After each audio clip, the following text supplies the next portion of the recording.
Howard Phillips Lovecraft es, probablemente, uno de los autores más prolíficos en lo que a dejar constancia en material escrito, aspectos de su vida y su obra.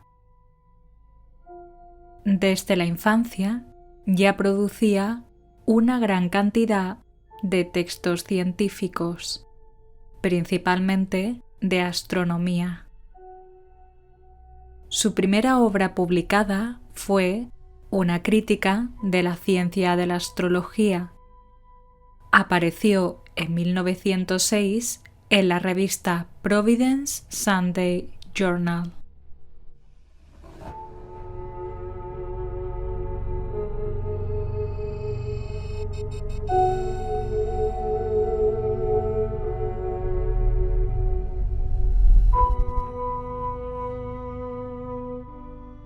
Poco después, logró publicar una carta en Scientific American sobre objetos transneptunianos.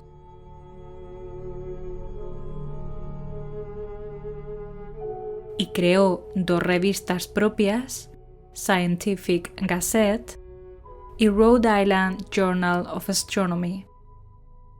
Aunque su principal medio de expresión por aquel entonces fue una columna mensual sobre astronomía en el periódico Providence Tribune. Como producto de sus apariciones constantes en la columna de carta de los lectores de Argosy, una de las revistas más populares, fue reclutado en 1914 por la United Amateur Press Association, un grupo de corresponsales que se escribían mutuamente reseñas de su poesía y prosa en revistas de aficionados. Lovecraft creó su propia revista en 1915, The Conservative, que duró 13 números y se implicó tanto en ella que llegó a ser su presidente.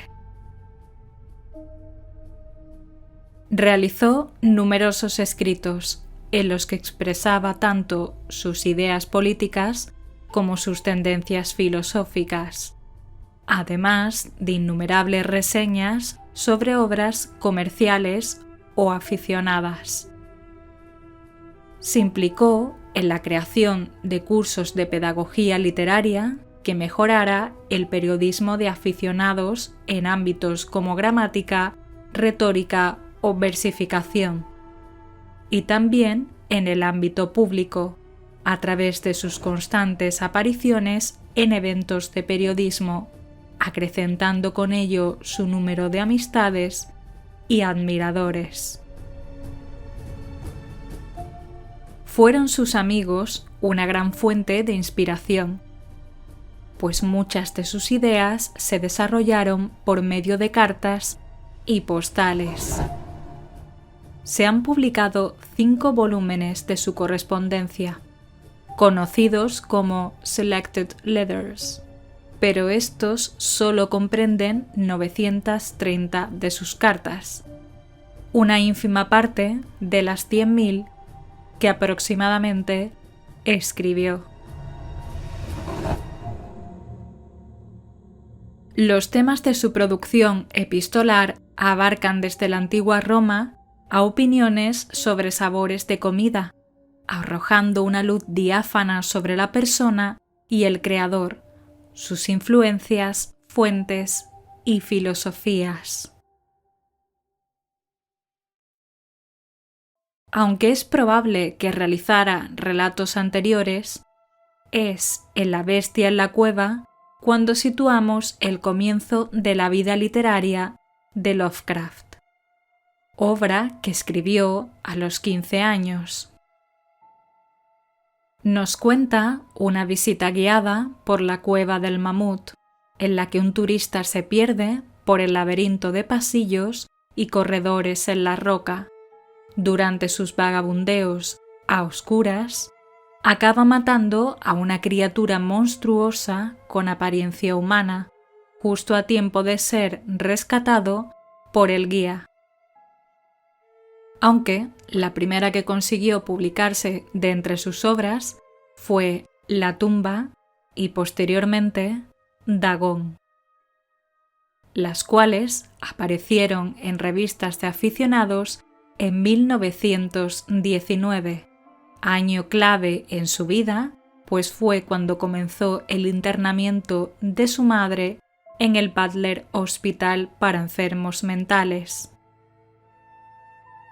En La tumba, Jervas Dudley, un joven idealista y adinerado, negado para los estudios y torpe en sus relaciones sociales, nos cuenta los sucesos de su vida, mientras reside en un manicomio.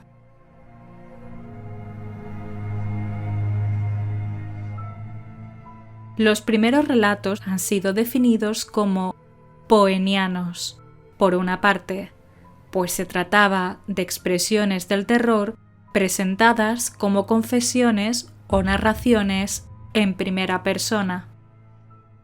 De dunsanianos, por otra, pues introducía contenido mitológico y folclore para otorgarle mayor veracidad. Algo reconocido por Lovecraft, al afirmar que hizo todo lo posible por evocar la calidad literaria de ambos escritores. Aunque estas obras reflejaban un enorme talento emergente, en absoluto dejaban entrever la personalidad literaria de Lovecraft. Sus historias previas a 1922, con la excepción de Dagón, suelen relegarse de cara a valorar sus méritos como escritor. Fueron El grabado en la casa y El sabueso sus tentativas intermedias de comenzar a hacer uso de su propia voz, adaptando aún el estilo emocional de Poe. Mientras que Dagón, Nyarlathotep y La ciudad sin nombre fueron su primer chapuzón jugando con la creación de mitologías.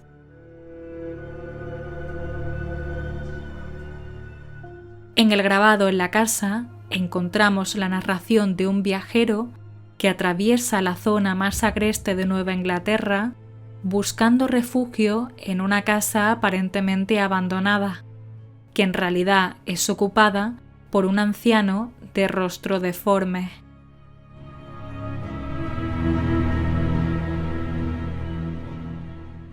En El sabueso, el narrador y su amigo son dos jóvenes depresivos y hastiados de la vida que están obsesionados con robar tumbas. Constantemente invaden y agravian criptas y a menudo guardan recuerdos de sus expediciones. En Dagón, a principios de la Primera Guerra Mundial, un marinero cuenta una traumática experiencia vivida tras ser prisionero de los alemanes y escapar, justo antes de suicidarse.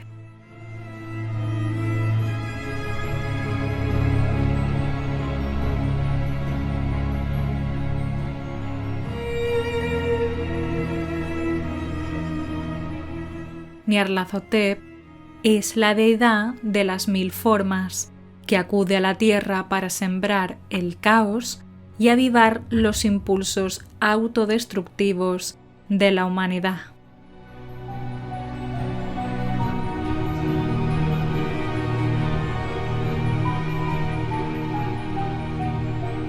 En La ciudad sin nombre se narra la historia de un explorador que, impulsado por las leyendas e historias de este mítico enclave, decide viajar hasta descubrirla, lo que le producirá profundas heridas emocionales y pesadillas.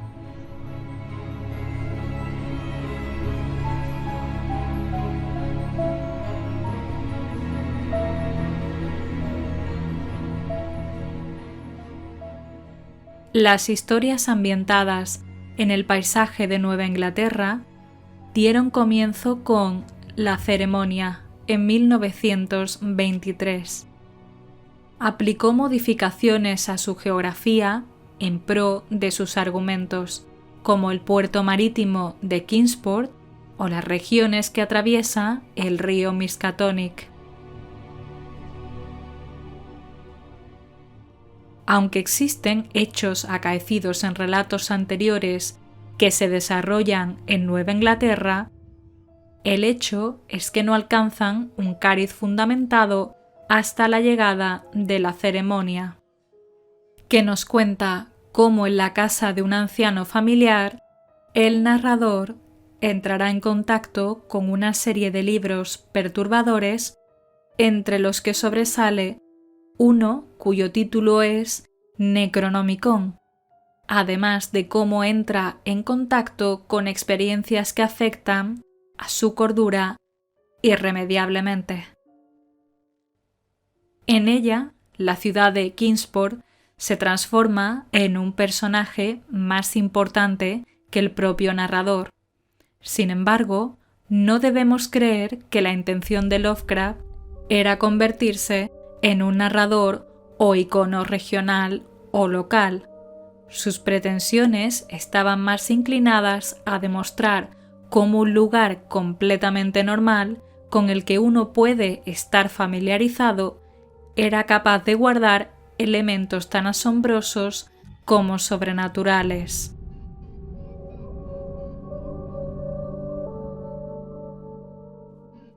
Así, dijo Lovecraft, el escritor imaginativo se entrega al arte en su sentido más esencial. No es su tarea crear fruslería atractiva que agrade a niños o les inculque moralejas, ni tampoco levantar el ánimo. Es un pintor de atmósferas y paisajes mentales, capaz de amplificar los sueños fugaces y las fantasías, un viajero en tierras ignotas que entreven a través del velo de la realidad. El autor admitía que los relatos sobre personajes corrientes llaman la atención de un público mayor, pero él no tenía ninguna intención de hacer algo así. No me interesa la opinión de las masas, ya que un elogio solo puede complacer cuando procede de una mente que comparte la perspectiva del autor. Probablemente solo existan 7 personas a las que realmente les guste mi obra, y son suficientes. Exponía que seguiría escribiendo, aunque fuera el único que perseverara en escribir o en leer, porque la única razón por la que escribe es por su expresión personal. Me sería imposible escribir sobre gente corriente, puesto que no siento el más mínimo interés por ella. Las relaciones del hombre con el hombre no cautivan mi imaginación, solo la relación del hombre con el cosmos. Al comienzo de su producción, las historias de Lovecraft circularon esencialmente entre sus amigos, y cuando comenzó a venderlas en 1923 a la revista Weird Tales, le pagaron conforme la práctica habitual de la época, muy mal. Cobraba la espléndida cantidad de 1 centavo por palabra, recibiendo alrededor de un total de $35 por La ceremonia y 25 por Lo innominable. La historia de Lo innominable es la historia de Carter, un extraño escritor de ficción que se reúne con un amigo en un cementerio cerca de una vieja casa en ruinas en la ciudad de Arkham, para relatarle una experiencia con una entidad indescriptible que supuestamente ronda la casa. El periodo de experimentación de Lovecraft culminaría en 1926, cuando regresó a Providence tras su infructífera estancia en Nueva York. Es cuando crea La llamada de Cthulhu, una horrorosa criatura que habita en las profundidades del mar y que es venerada por una secta. Es esta su historia emblemática. Se escribió seguida de sus mejores obras, como La búsqueda en sueños de la ignota Kadath, que nos muestra un viaje astral para adentrarnos en un lugar mágico donde el mar prevalece, o el caso de Charles Dexter Ward, un joven de una familia acaudalada que ha desaparecido después de un periodo de locura y cambios físicos considerables. Ninguna de estas obras fue publicada en vida del autor.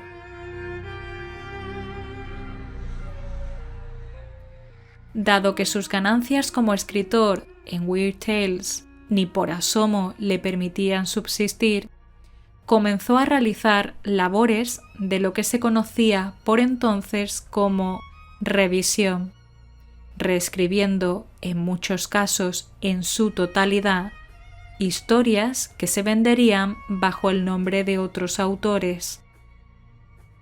Se profesionalizó tanto que incluso publicó un cuadro formal de tarifas para este tipo de trabajos. Le llegaban clientes a través de amigos y corresponsales, que iban desde escritores experimentados y populares a completos aficionados. Entre ellas son de destacar El montículo de Celia Bishop, escrito en 1930, y A través de las puertas de plata, coescrita solo nominalmente con E. Hoffman Price en 1933. La mayoría de estas obras, más o menos participadas por él, reflejan su arrolladora influencia.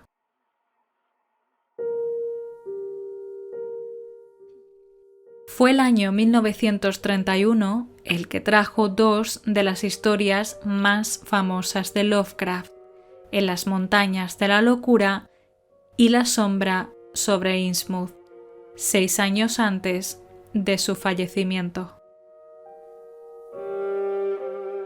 En las montañas de la locura demostró que el recién nacido género de la ficción científica era apto para adentrarse en temas profundos. En el caso de Lovecraft, la insignificancia de la humanidad en el universo. Este relato, cuyo argumento es una crónica sobre una expedición científica en la Antártida que descubre a una civilización hasta entonces desconocida y diferente a la especie humana, ha conocido multitud de adaptaciones radiofónicas y cinematográficas y versiones en novela gráfica.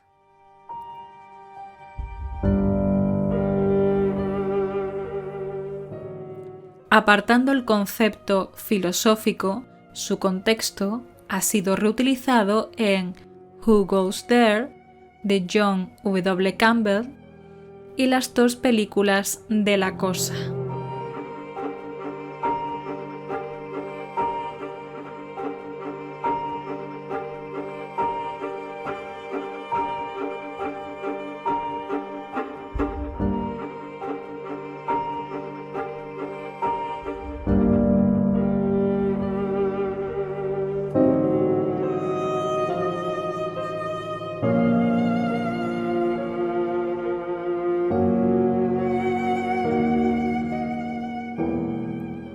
La sombra sobre Innsmouth es la versión Lovecraftiana de las invasiones alienígenas. Un joven narra su viaje iniciático por Nueva Inglaterra, bañado por una atmósfera siniestra llena de secretos cuya revelación supone algo insoportable para el raciocinio. Fue la primera novela en forma de libro publicada de Lovecraft, a través de una pequeña editorial conocida como Visionary Publishing. Los años que restaron a la vida de Lovecraft nos ofrecieron más obras de horror. Los sueños en la casa de la bruja, en 1932, es la historia de Gilman, quien, cautivado por la misteriosa habilidad de una bruja, decide profundizar sus investigaciones matemáticas, sin imaginar que será presa de los más terribles sueños.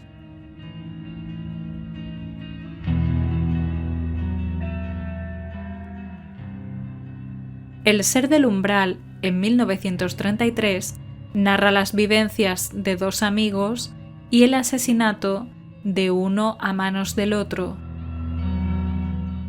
Se añaden dos impactantes entidades alienígenas que moran en el seno del mundo.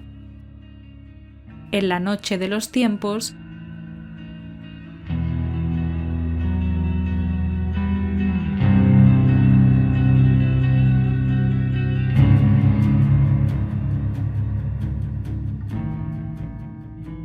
y El morador de las tinieblas, en 1934 y 35.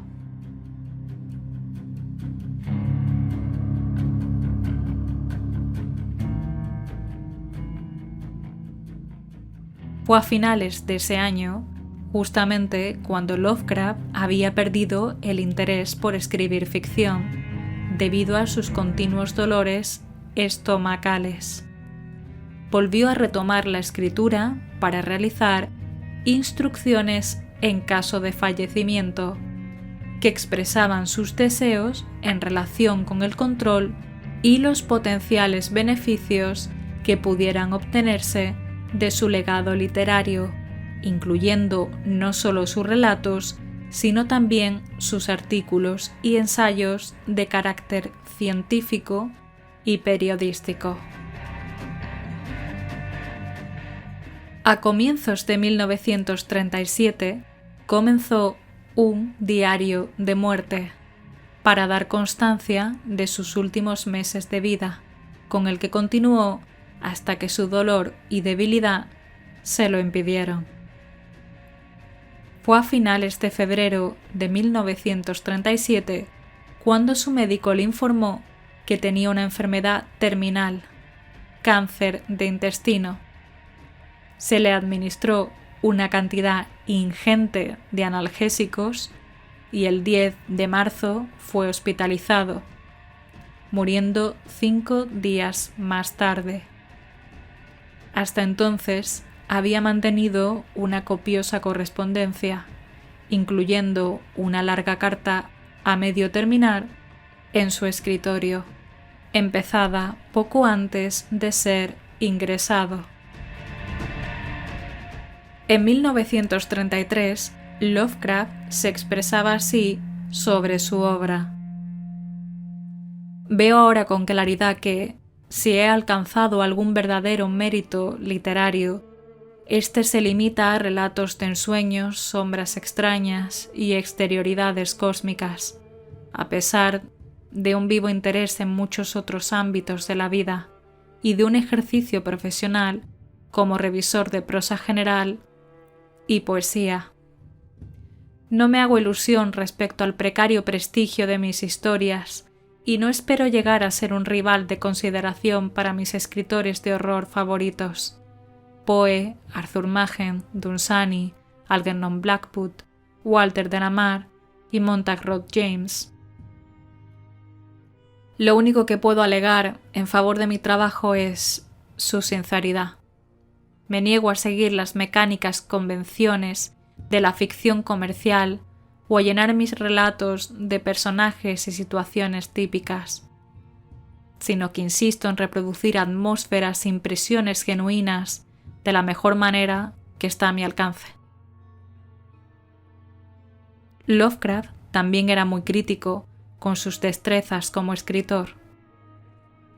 He intentado mejorar y sutilizar mis relatos con el paso de los años, pero no he hecho los progresos que deseaba. Todas las propuestas dirigidas a publicar una recopilación de ellas han quedado en nada. Nunca escribo si no me sale de forma espontánea, expresando un estado de ánimo previamente existente que reclame su cristalización. Algunas de mis historias están relacionadas con sueños reales que he tenido. Mi ritmo y modo de escritura varían enormemente según el caso, pero siempre trabajo mejor por la noche. De todas mis obras, mis favoritas son El color que cayó del cielo y la música de Eric Zahm. El color que cayó del cielo trata sobre una entidad venida del espacio exterior, cuya historia está contada en primera persona por un ingeniero encargado de hacer un estudio para edificar un embalse en Arkham.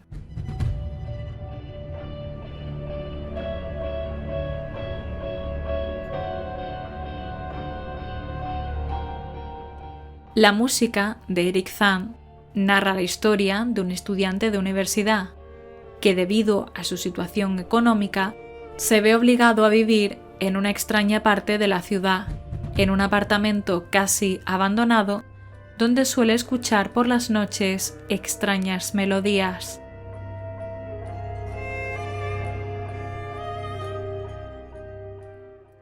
Lovecraft, atrapado por su sentimiento de alienación del mundo en cuanto a los gustos comerciales, veía así el futuro del género. Creo que el género de horror brinda un campo de trabajo serio, digno de los mejores literatos, aunque se trata en el mejor de los casos de uno muy limitado, que solo refleja una pequeña fracción de los infinitamente complejos estados de ánimo del hombre. La ficción espectral debería ser realista y evocadora, de manera que restringiese su desviación de la naturaleza al único cauce sobrenatural elegido, y no olvidase ese escenario. Y en ella, los fenómenos son más importantes para transmitir lo que ha de transmitirse que los personajes y la trama. El impacto de un auténtico relato de horror proviene de alguna violación o superación de una ley cósmica establecida, una imaginativa huida de la tediosa realidad. De ahí que los héroes lógicos en ellas sean fenómenos en vez de personas. Los horrores, en mi opinión, deberían ser originales, siendo el uso de mitos y leyendas comunes una influencia debilitante. La ficción pulp actual, con su incurable propensión a la perspectiva sentimental de corte convencional, un estilo vivo y alegre y tramas de acción forzadas, no resulta destacable. Cumpliendo el tópico del artista, fue la muerte de Lovecraft lo que le granjeó la atención de un público mucho mayor del que la había conocido en vida. El periódico Providence Evening Bulletin publicó una esquela plagada de errores el 15 de marzo de 1937, señalando la existencia del diario de muerte de Lovecraft. Y el 16 de marzo, el New York Times hizo lo mismo con un obituario titulado «Un escritor anota el avance de su enfermedad terminal». Días después se celebró un humilde funeral. Entre los escritores de horror, profesionales y aficionados, el duelo fue generalizado y se le realizaron muchos tributos.